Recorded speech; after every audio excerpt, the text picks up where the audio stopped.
Hello friend, good morning and welcome back to my channel. তো তোমরা সবাই কেমন আছো?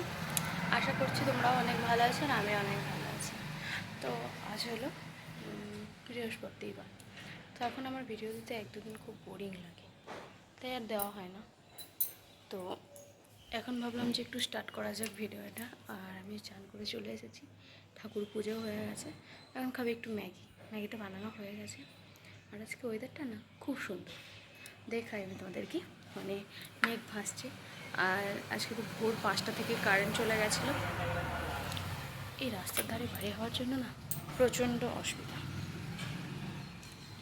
একদম আমাকে এদিক ওদিক করতে হচ্ছে শুধু। একদম কেমন যেন অনেক প্রচণ্ড আওয়াজ হয় না, প্রচণ্ড। যখন ক্যামেরা খোলার উপায় নেই, আর আমি যেহেতু বাইরে দাঁড়িয়ে আছি তাই তো আরোই একটু অসুবিধা হচ্ছে। তো চলো, আমি নাকেরটা দেখতেই পাচ্ছ দুদিন ধরে খুলে গেছে, পড়তে হবে কিন্তু আর পড়তে পারি না আমি জিনিসটা। আর মানে প্রচণ্ড ব্যথা করে, ঠিক আছে। তো ওয়েদারটা খুব সুন্দর। আজ 4টের আগে কারেন্ট চলে গেছিলো ভোরে দিকে। তো তারপরে 1-2 ঘন্টা মতো, 2.5 ঘন্টা মতো লাইন আসেনি। আমরা বারান্দাতে বসেছিলাম, বৃষ্টি হচ্ছে, এত সুন্দর হাওয়া দিচ্ছিলো কি বলবো, মানে পুরো এসির কাজ করছিল। তারপর থাকতে না পেরে রুমের ভিতরে গেলাম, দরজা জানলাগুলো খুলে রেখে একটু শুলাম। অনেকক্ষণ পর লাইন আসে, উঠতে অনেকটা দেরিও হয়ে গেছিলো, আর কাজ করতেও দেরি হয়ে গেছে। এখন প্রায় 11টা বেজে যাচ্ছে, 11:15 বাজছে। তো চলো ম্যাগিটা খাই, আর তোমাদেরকে আমি বাইরের ওয়েদারটা একটু দেখি। তো ম্যাগিটা খেয়ে নেবো আমি। আর বাইরে একটা গাড়ি দাঁড়িয়েছে, বুঝলে এত আওয়াজ করছে কি বলবো তোমাদেরকে। আর ম্যাগি যে কে বলে 2 মিনিটে মানে বানানো হয়ে যায়, তাকে আমি একবার দেখতে চাই। 2 মিনিটে ম্যাগি বানানো হয়, অনেক টাইম লাগে।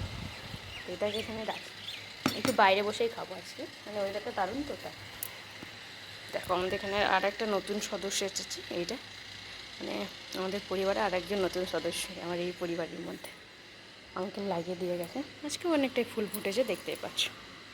তো দেখো ওয়েদারটা বেশ বাও, আকাশটা দেখো মেঘলা, একদমই রোদ নেই।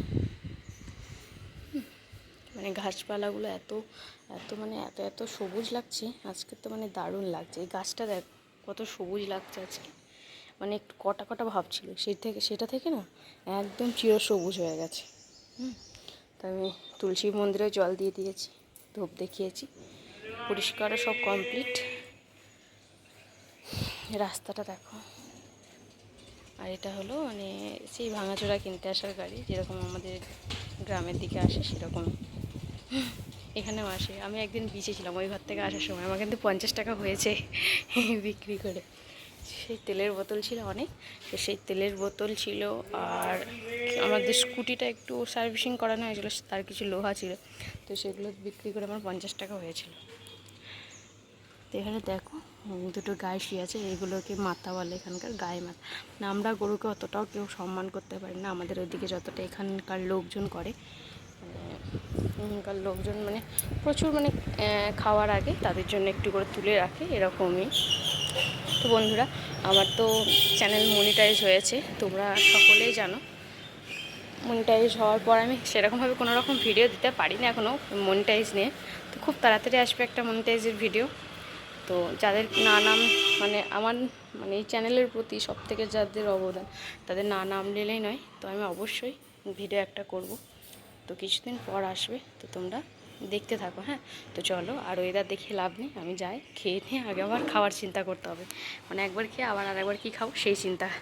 তো চলো দেখতে থাকো। তো বন্ধুরা, তারপর দেখো বাজারে গেছিলাম, তো সেখান থেকে কিন্তু কিছু সবজি নিয়ে আসা হয়েছে, ফ্রেশ সবজি কিছু রয়েছে। ভেন্ডি রয়েছে, ক্যাপসিকাম রয়েছে, কুমড়ো, যেটা কুমড়োটা আনার পরে একটু খারাপ বেরিয়েছিলো তাই কেটে দিয়েছি, রয়েছে কাঁচা লঙ্কা, রয়েছে আম। তো কাঁচা আম 2টো আমে 500, রয়েছে মটরশুঁটি, টমেটো আর শসা, রয়েছে ধনেপাতা আর আলু।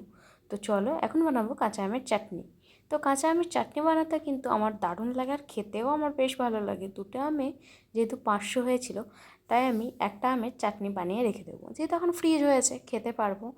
তো আর আমের চাটনিটা ফ্রিজ না থাকলেও রাখা যায়, স্টোর করতে পারি 2 থেকে 4 দিন। যদি খুব না গরম থাকে তবে আমি কিন্তু স্টোর করতে পারবো।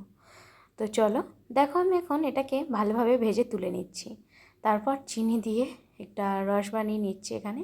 আর এই যে আমটা জল দিয়ে দিয়েছি, তারপর দিয়ে দিচ্ছি চিনিটাকে। আর কম বেশি আমরা সবাই জানি আমের চাটনি কী করে বানাতে হয়। রয়েছে তেজপাতা, দারচিনি, লবঙ্গ, এলাচ, আমি দিয়ে দিলাম কিছু গোটা গরম মশলা একটু থিতো করে, তাতে গন্ধটা বেশ দারুণ বেরোবো। এলাচ কিন্তু দিতেই হবে, তবে কিন্তু ভালো লাগবে। যাদের পছন্দ তারা কিন্তু অবশ্যই দেবে এলাচটা। তারপর দেখো একটু মিশিয়ে নেবো, ঠিক আছে? আর বেশি এটাকে রান্না করার দরকার নেই। আর শিরাটা যেন, চিনি শিরাটা যেন একটু হেভি হয়, তাহলে কিন্তু আমের চাটনিটা 2 দিন থেকে 3 দিন আমরা বিনা ফ্রিজে স্টোর করতে পারবো। দিয়ে দিলাম কিছু কিশমিশ। চলো আজ আরও একটা রেসিপি শেয়ার করি। এই যে এখানে রয়েছে চিজ, আমুলের চিজ নিয়ে এসেছি, আর এখানে রয়েছে পনির, আর এখানে নিয়েছি একটা স্প্রাইট, আর এখানে নিয়েছি একটা মুড়ি। তো চলো আজকে আমি বানাবো চিজ চিজ দিয়ে পনির দিয়ে একটা রেসিপি। তো বড়টা ভিডিওতে দেখেছিল কোনো এক মানে ইউটিউব চ্যানেলে কোনো এক ভিডিও দেখেছিল, তো তারপর তারও খেতে ইচ্ছে হয়েছে, তো তাই ভাবলাম বানানো যাক।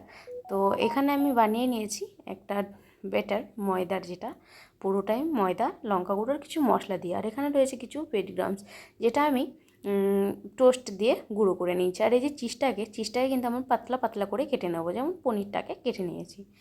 তো চলো দেখো, এখানে কিন্তু পাতলা পাতলা করে চিজটাকে কেটে নিয়েছি, খুব কিন্তু পাতলা করে দিইনি, আমি কিপটেমি করিনি, এখানে চিজটা কিন্তু আমি বেশ ভালোই দিয়েছি। আর এখানে দেখো পনির যেরকম সাইজে নিয়েছি ঠিক সেরকম সাইজে করে কিন্তু আমি চিজটাকে কেটে নিয়েছি, ছোটো বড়ো কিলো কিন্তু চলবে না। যাই হোক, আমাদেরকে দেখে একটু হিসাব মতো করে নিতে হবে। এখন আমি একটা পনিরের ওপরে চিজগুলো দিয়ে দিয়েছি। তো তারপর আমি আর একটা করে পনির চাপিয়ে ওটাকে আমি পকোড়া টাইপের করে ভেজে নেব। তো চলো, আমি পুরো রেসিপিটা তো এখানে দেখাতে পারবো না, কেন এটা আমার কুকিং চ্যানেল না। এখন আমি আস্তে আস্তে কিন্তু ভেজে নিচ্ছি চিজ বলগুলোকে, মানে এটা চিজ বলও বলতে পারি, চিজ পনির দিয়ে একটা স্ন্যাক্স রেসিপি হয়ে গেল এটা। তো স্ন্যাক্সে কিন্তু আমরা খেতেই পারি, যেহেতু ওটা আমার টোস্ট গুঁড়ো ছিল, পেটগ্রাম ছিল না, তাই কিন্তু এখানে দেখো তেলটা বেশ কালো হয়ে গেছে, আর আমার পকোড়াগুলোও কিন্তু এখানে কালো হয়ে গেছে। তো চলো একটা ভেঙে দেখাই কেমন লাগছে। আর আমার কিন্তু এটা খেতে দারুণ লাগে, তো তোমরা কিন্তু এটা বানাতেই পারো, একবার বানিয়ে কিন্তু আমার খুবই ভালো লেগেছে। এখানে টমেটো সস নিয়েছি, এখানে কোল্ড ড্রিঙ্কস নিয়ে নিয়েছি দুজনে, স্প্রাইট একটু। তো কেমন লাগলো আজকের পুরো ভিডিওটি অবশ্যই কমেন্ট করে জানাতে কেউ ভুলবে না। আর ভালো লাগলে লাইক সাবস্ক্রাইব করে পাশে থাক আর বেল আইকনটি ক্লিক করো।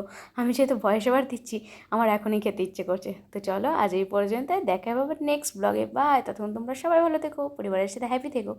তো দেখো আমি কিন্তু ভেঙে দেখালাম, কেমন হয়েছে জানাতে ভুলবে না কিন্তু। আর তোমরা যদি দেখতে চাও রেসিপিটি, আমাকে কমেন্ট করতে পারো, আমি অবশ্যই তোমাদেরকে কুকিং চ্যানেলে শেয়ার করবো।